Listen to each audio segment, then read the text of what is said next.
গ্রামের একটি বাড়িতে দাদু, দাদি আর নাতি ইয়ামিন থাকে। তাদের পরিবারের সদস্য এক সাদা কালো গরু আর দুষ্টু কালো বিড়াল।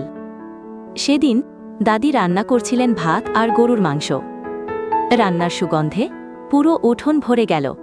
দাদু গল্প শোনাচ্ছিলেন আর ইয়ামিন বলছিল, দাদু, আজ দাদি রান্নার ঘ্রাণ যেন আরও মজার। রান্নার গন্ধে গরুর চোখ বড় বড় হয়ে গেল।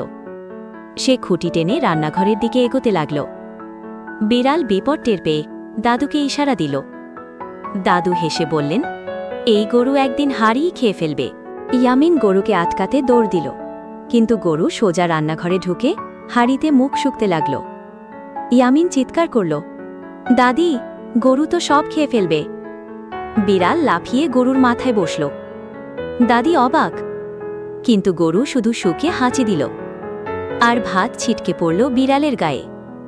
বিড়াল ভিজে দৌড় দিল। দাদু হাসতে হাসতে বললেন, রান্না গেল, বিড়ালও ভিজল। পরে দাদি আবার রান্না করলেন। সবাই খুশি মনে খেল।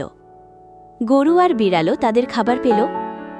সেদিন থেকে সবাই বলে, দাদি রান্নার আসল ভক্ত হল গরু আর বিড়াল।